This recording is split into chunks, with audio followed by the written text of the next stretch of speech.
Bonsoir à toutes et à tous, c'était MK Foot. Débrief du match qui a eu lieu entre le PSG et Newcastle pour le compte de la dernière journée de phase de Ligue des Champions. C'était la dernière, tu devais assurer, tu devais faire une bonne prestation, montrer un bon visage, assurer des choses sur le plan comptable. On va en parler petit à petit du match comme d'habitude. La compo des équipes, des deux équipes, on va les voir. Ensuite, on va parler au fil du match comment est-ce qu'il s'est déroulé. On va aller assez vite là-dessus. Entre-temps, on va rebondir sur certains joueurs, certains faits de jeu ou non qui ont eu lieu.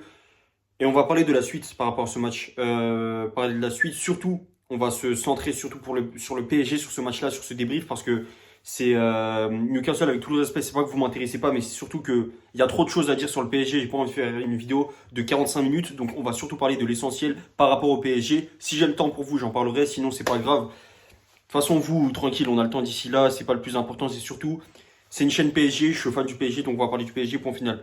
On va commencer avec les compositions d'équipe. Les compos. Alors là-dessus, je me suis gouré par rapport à la vidéo d'avant-match. Elles sont très différentes de ce que j'espérais honnêtement, de ce que je pensais qu'il allait y avoir. Mais c'est pas les joueurs qui m'ont déçu là-dessus, donc il n'y a pas de souci. Je vous mets la compo ici. 4-3-3 pour le PSG. Hakimi à droite, Nuno Mendes à gauche, charnière centrale Marquinhos Pacho. Au goal, Matvei Safonov. On s'y attendait pas, tant mieux, il joue. En vrai, c'est mérité. Moi, je pensais qu'il était encore blessé, mais tant mieux s'il joue. Milieu de terrain, Zaïre Emery, Vitinha, João Neves. João Neves, pareil, petite surprise, je m'y attendais pas. Je pensais qu'il était blessé encore une fois. Et en attaque, là-dessus, par contre, Barcola Doué, Barcola Dembélé, Lapsus et Kvaratskhelia. Kvaratskhelia, il est sorti très vite. Donc finalement, on a eu l'attaque que j'avais pronostiquée avec les trois Français, Doué, Dembélé et Barcola. Ça, c'est pour le côté du PSG. Maintenant, du côté de Newcastle, pardon, pareil, 4-3-3 si je dis pas de bêtises. Non, 3-4-3, mais la compo, elle était tellement bizarre qu'on ne sait pas. Willock, il a joué à gauche, mais c'est un milieu de terrain. De temps en temps, Ramsey, il venait, il dépannait sur le côté. Un peu tout le monde a joué partout. C'est pas des joueurs qui sont à leur poste de prédilection.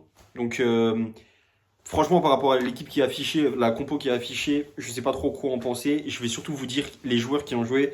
Là, si au moins, c'est sûr qu'on se trompera pas. Donc, Nick Pope au cage, comme on l'avait dit, il est très bon. Défense centrale, Botman, Malikio, Burn. Burn, je m'y attendais pas du tout. Je l'ai oublié dans la compo. J'avais oublié que ce mec jouait encore à Newcastle. Il est très bon d'ailleurs. Sur les côtés, Lewis Hall et Lewis Miley, les deux Lewis. Milieu de terrain, Tonali et Ramsey. Et en attaque, Voltema à 2, l'attaquant allemand qu'on connaît très bien. Elanga à droite, l'ancien de Nottingham United. Et à gauche, le buteur du côté du Newcastle, Joe Willock, nous a fait du mal ce soir avec ce but juste avant la mi-temps. Donc maintenant, pour parler du match en tant que tel, le contenu du match, ce qui s'est déroulé, pourquoi ce match, qu'est-ce qui... Voilà, les questions qu'on se pose, qui, quoi, quand, comment, pourquoi, et est-ce que ça va? Bah, on va répondre à toutes ces questions. Et pour répondre à ces questions, on va parler du match. Donc, franchement, le match, on le démarre très bien. On le démarre super bien le match. Moi, j'ai eu un peu de retard sur les premières secondes, honnêtement. Je démarre, j'allume, je vois le match. Et à peine 5 secondes après que je vois le match, le début du match, je vois l'arbitre qui fait ça. Donc moi, je comprends pas. Je comprends très vite que c'est en faveur du PSG. Il va voir penalty, Dembélé le tire, Dembélé bah, le rate, il faut dire ce qui est. J'aime pas dire ça parfois quand c'est raté, parce que parfois on peut dire que c'est un penalty arrêté, parfois c'est un penalty raté. Là, c'est un penalty raté parce que la façon dont tu le tires, le fait que tu décales comme ça Dembélé, ça se voit que Nick Pop, il savait ce que tu allais faire, ça se voit qu'il a analysé ça grand nombre de fois. Il a fait des analyses vidéo avec les entraîneurs de gardiens là-dessus et il savait ce que tu allais faire parce que, en fait, il est allé comme si on était en train de jouer à FIFA et qu'il sait de quel côté tu vas plonger en avance et que tu joues en difficulté légende ultime. Donc là, c'est la même chose. Nick Pope aussi, c'est un excellent gardien, donc là-dessus, c'est pas quelque chose à retirer. Il le mérite, il a super bien arrêté le goal. Mais Dembélé, tu pourrais mieux le tirer, tu pourrais être encore plus imprévisible. Être imprévisible, c'est pas juste tirer pied gauche ou pied droit et on sait pas de quel pied tu tires tellement t'es trop fort. C'est aussi, on s'attend pas à ce que tu fasses telle ou telle chose, on s'attend. C'est des choses, on s'y attend pas, on peut pas y penser. Kvara, quand il joue de façon générale, pas que sur. Je parle pas de penalty, même en dehors de ça. Kvara, quand il joue, il est imprévisible pour de vrai. Toi, non. Doué aussi, on va y revenir après pendant le match. Mais ça, c'était les premières actions vraiment décisives. Quand on voit en plus les conséquences que ça a derrière, littéralement, c'est une action décisive. C'est dommage, c'est véritablement dommage que Dembélé ne puisse pas saisir cette occasion qui vient à lui, hein, qui vient à ses pieds, parce que c'est même pas lui qui provoque l'occasion, c'est Bradley Barcola. T'as pas su la saisir. Barcola n'est pas bon non plus dans l'exercice, donc heureusement qu'il l'a pas tiré. C'est vraiment dommage. Derrière, après le match, on joue bien, on met le pressing, les circuits de jeu, on les trouve bien, les mécanismes, ils sont là. On connaît la tactique de Luis Enrique, elle est appliquée comme il le faut, il n'y a pas de souci là-dessus. Mais ce que tu fais, c'est pas assez. Ce que tu fais, c'est pas assez parce qu'on voit qu'au final, tu n'arrives pas à concrétiser tes actions. Ceux qui sont devant, donc Kvara, tant qu'il n'était pas sorti en tout cas, Kvara, Dembélé, Barcola, vous n'arrivez pas à concrétiser vos actions, vous n'arrivez pas à aller au bout. Et les autres qui viennent vous aider, pardon. Donc Hakimi, comment il s'appelle? Vitinha, j'allais dire Verratti. Vitinha et Zahir Emery, ils sont venus, ils ont proposé des choses, ils ont des bonnes frappes, donc ils ont une bonne puissance de frappe. Ils ont bien fait de tenter des tirs, que ce soit de loin, de près. Ils ont tiré parfois au-dessus de la barre. Il n'y a pas de souci. Ils ont raté des tirs, mais c'est pas de eux que j'attends ça. Donc le fait qu'ils viennent et qu'ils sollicitent le goal Nick Pope comme ça, c'est super bien. Puisque lui, tout le temps, il est mis en difficulté. Il est tout le temps là à devoir se concentrer le maximum possible. Et tu dis au bout d'un moment, ça va passer. Donc c'est super bien. Zahir Emery, Vitinha, Hakimi, même Nuno Mendes de temps en temps. Merci d'avoir tenté des choses, c'est super bien. Même Pacho, il est venu. Il n'y a rien à dire là-dessus. Vraiment, vous tentez des choses et c'est bien de tenter des choses. Maintenant, c'est les trois de devant qui sont censés surtout tenter plus que vous et réussir plus que vous. Vous, le fait que vous ne réussissiez pas, c'est vraiment une erreur, un échec. On ne peut pas le dire autrement. Alors que les autres, quand ils tentent, c'est du bonus. Vitinha, ok, on sait qu'il est bon en frappe de loin et tout, mais c'est pas le premier truc que tu attends de lui. C'est plus le rôle que tu attends de Vitinha. La première saison, on va dire, pas la première, mais la saison Ligue des Champions, après que Messi soit parti, ok, Vitinha, il a commencé à mettre beaucoup de buts en Ligue des Champions, de loin, contre Dortmund, etc., on s'en rappelle.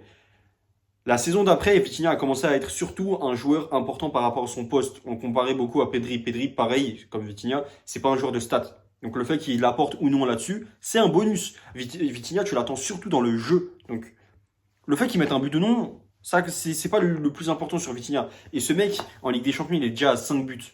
C'est à la fois très valorisant et à la fois très honteux parce que tu te dis, bah, le mec, c'est super, on est en milieu de terrain, tu t'attends même pas à ce qu'il mette autant de buts et il en met 5 alors qu'on est que en janvier. De l'autre côté, tu te dis, mais attends, c'est pas lui qui est censé avoir 5 buts ou plus en Ligue des Champions. C'est Dembélé, Barcola, Kvara, Doué. Aucun de ces joueurs n'a 5 buts. C'est dommage. C'est vraiment dommage. Et vraiment, en fait, ce match, surtout la première mi-temps, on démarre bien. Newcastle, on est en train de les étouffer petit à petit. On fait super bien la chose. Vient ce but sur un coup de pied arrêté où ils mettent. Et comme je l'ai dit, vraiment, j'en ai fait une petite vidéo petite vidéo verticale, un petit short à la mi-temps. Moi, ce qui me dérange pas, ce qui me dérange, c'est pas forcément le but, comment on se le prend en tant que tel, parce que c'est un coup de pied arrêté, on joue assez bien, les joueurs en question qui sont proches de l'action sont bien pris, donc Burn, et il est très grand, il est très fort, très physique, très bon de la tête, il n'y a pas de souci. Il fait la passe D, Willock vient, il la place. Là-dessus, après le caméraman, tu viens, tu commences à filmer Safonov, tu filmes Lucas Chevalier qui est au goal, qui est remplaçant. Mais t'es bête ou quoi?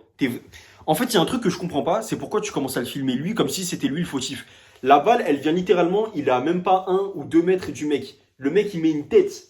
Il va pas l'arrêter, c'est pas un génie, c'est pas Neuer Prime.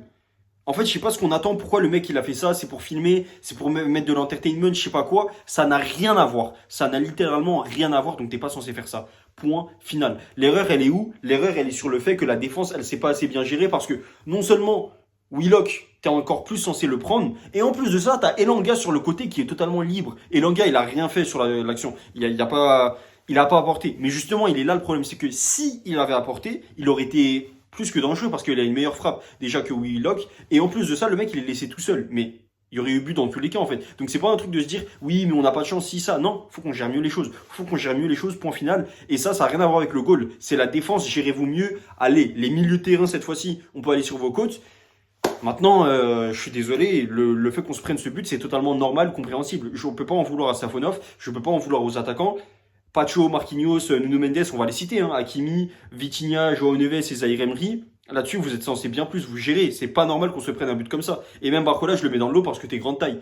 Grande taille, ça veut pas tout dire parce que forcément, il y a des joueurs qui sont grande taille et qui sont pas bons de la tête. Mais c'est des joueurs qui sont censés s'imposer physiquement. João Neves, il est tout petit, mais on sait qu'il est très bon à la détente. Je sais pas, vous êtes censé apporter un minimum. Là, ça n'a pas été le cas, ça n'a pas été le cas. On n'est pas censé se prendre ce but, on est censé maintenir un clean sheet. À partir du moment où on a mis le premier but, but de Vitinha, j'en ai même pas parlé, je l'ai oublié parce que pour moi il devient anecdotique malheureusement dans ce match-là. Je me suis dit, ok, c'est bien, on met un but dans les 10 premières minutes, même pas. On va en mettre le deuxième, le troisième. Comme je vous avais dit, moi pour la vidéo d'avant-match, j'avais dit 4-0 pour le PSG. Donc je m'attendais à ce que... En fait, quand j'ai vu le premier but, j'étais soulagé. Je me suis dit, ok, il vient quand le deuxième? Il viendra quand le troisième, à votre avis? Malheureusement, on les a pas vus ce soir. C'est très dommage, très frustrant.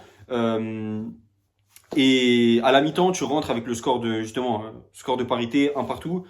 C'est dommage. Et la deuxième mi-temps, Newcastle, je pense qu'ils ont pris la confiance parce qu'on leur a laissé un soupçon de confiance, un semblant de confiance qu'ils pouvaient saisir. Donc tant mieux pour eux, ils l'ont saisi. Et ils se disent, bon les gars, en fait, on peut les prendre le PSG. Venez, on se donne au max et on va voir ce que ça donne. Ils sont donnés. Willock, il met un autre but, si je dis pas de bêtises, mais c'est hors jeu. Malheureusement, il est hors jeu et on le voit quand il sort, il est frustré.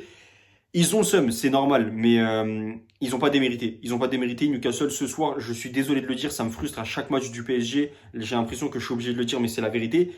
Newcastle, ce soir, s'ils partaient avec les 3 points, ça n'aurait pas été démérité. S'ils partent avec aucun point, c'est pas démérité non plus pour nous, mais en fait, ça me frustre. On est censé les éteindre, on est censé leur laisser aucune chance, et c'est à cause de nous, c'est entièrement de notre faute si ce soir on est en train d'avoir ça comme conclusion, parce que c'est nous qui leur laissons les occasions. Je suis désolé, le PSG, autant cette saison que la saison dernière, c'était quoi à chaque fois les choses qu'on disait, c'est peu importe l'adversaire en face, le PSG joue son jeu, donc on calcule même pas le mec qui est en face, non, on va faire notre truc, et à force on va t'éteindre. Mais si on commence à jouer comme ça, forcément qu'au bout d'un moment, le mec en face, il va commencer à avoir des opportunités. On va calculer qui c'est. Ah, en fait, c'est Newcastle, une bonne équipe, en première ligue, en Ligue des Champions, en EFL Cup, FA Cup. Mais là, si tu commences à jouer comme ça va pas le faire. Alors que si tu commences à vraiment être en mode on s'en fout de qui on joue, dans le sens où nous, on va jouer de notre façon, que ce soit une grande équipe, une mauvaise équipe, bloc bas, bloc haut, peu importe, au bout d'un moment, tu trouveras la solution. Ce soir, quand tu joues comme ça, tu ne la trouveras pas, c'est mort, c'est sûr et certain. On va parler des top et flop du match. En top, est-ce que je peux vraiment avoir quelqu'un? Je suis en train de réfléchir côté PSG. Sincèrement, est-ce que j'ai un top? Allez, quand même, j'ai un top. Je mettrai Zaïre Emery. J'ai envie de mettre Mendes. J'ai envie de mettre Mendes, même si c'était dangereux, mais je ne vais pas le mettre. Franchement, Zaïre Emery côté PSG, c'était le seul où je me dis, ok, il a été satisfaisant, il a apporté des choses, c'était pertinent, top. Du côté de Newcastle, donc leur entraîneur, hein, tout naturellement, parce qu'il a été super bon. Et même s'il y a plein de joueurs que je pourrais mettre, là je suis en train de penser à Tonali, Ramsey, il y a qui d'autre que je pourrais mettre comme ça? Bon, après en défense, ça a été moins bon un petit peu, mais Burn. Mais celui que je vais mettre justement, c'est le joueur phare de l'équipe, on le savait, j'en ai parlé avant ce match-là. C'est même pas Anthony Gordon ou quoi, c'est vraiment Nick Pope. Donc c'est les 3 que je mets en top. Zaire Emery, le coach d'Arsenal, Eddie Howe, le coach de Newcastle, et Nick Pope parce qu'ils ont été forts sur ce match-là. Eux, on peut pas leur reprocher des choses. Donc des joueurs de chacune des équipes, des personnes de chacune des 2 équipes. Et en flop, il y a tellement de personnes que je pourrais mettre en flop, je sais pas si je vais en mettre. Désiré Doué, comme d'habitude. Désiré Doué, tu fais trop de gris-gris. Je sais pas, tu te prends pour qui? Je sais pas si tu regardes trop de TikTok, trop les vidéos de Neymar, les skills sur YouTube, etc. Arrête. Tu n'es pas Kvara, tu n'es même pas Kvara. Arrête. Sans comparer Neymar, tu n'es même pas Kvara. Kvara, il t'éteint. Kvara est meilleur que toi dans tout. En tout. Kvara est meilleur que toi en tout. Peut-être que le seul truc où tu es meilleur que Kvara, c'est en flow et en nombre d'abonnés sur les réseaux. C'est le seul truc. Mais sur le reste, si on parle footballistiquement, Kvara il t'éteint tous les jours, malheureusement. Ça me fout le seum de dire ça parce que Désiré Doué était censé être un des meilleurs joueurs actuellement. C'est pas le cas. Kvara, il est bien meilleur. On me dira peut-être aussi qu'il est plus mature, mais Kvara, il a pas non plus 28 ans. Hein. Kvara, il a quoi? 23 ans, 24 ans. C'est peut-être, ok, 3-4 ans de plus que Désiré Doué, mais le mec, il est venu en Europe, en tout cas dans un club des 5 grands championnats, il est venu, il avait 21 ans. Il n'est pas venu directement à 17 ans, il a eu le temps de se forger, comme des Phil Foden, des Lamine Yamal, etc. Non, le mec, il est venu, il a appris sur le tas. Désiré Doué, toi, on te laisse du temps, je sais pas. Je comprends pas ce qui se passe. Parce que est-ce que c'est mental? Est-ce qu'il s'attendait pas à rentrer pendant le match? Ça, j'en sais rien, mais je suis obligé de te mettre en flop. Il y a qui d'autre que je mets en flop? Barcola, malheureusement. Barcola, tu réponds pas présent ce soir. Et l'autre que je veux mettre aussi, c'est Dembélé. Les 3, vous répondez pas présent. Barcola, t'avais beaucoup d'espace, tu pouvais vraiment beaucoup avaler d'espace, tenter des choses, faire des passes, des dribbles. T'as tenté, c'est bien, mais au final, on voit pas le résultat. Et si c'était un autre match contre Auxerre ou autre, je l'aurais pas mis en flop. Mais là, le fait que ça arrive, en fait, toutes les choses que j'avais dit sur les précédents débriefs, où je disais, ok, c'est pas grave, là on voit des choses et tout intéressantes, c'est parce qu'il y a des belles choses qui viennent pour ce genre de match où on vous attend véritablement. Quand ce soir tu montes ce visage-là, forcément t'es décevant et c'est pas assez ce que tu fais. Donc forcément on vous met en flop, c'est tout naturellement, ça va de soi. Dembélé c'est un petit peu dur, mais le mec il est ballon d'or, il a énormément d'exigences, on en a aussi envers lui, c'est normal. Maintenant, pour la conclusion, je me dis vraiment juste réveillez-vous. C'est la seule conclusion que je peux avoir sur ce match parce que sur le reste, globalement, sinon on se gère. En tout cas, merci de m'avoir écouté. C'était TMK Foot. J'espère que le prochain débrief sera bien plus positif, quoi qu'il en soit. Et on se dit à une prochaine. Salut.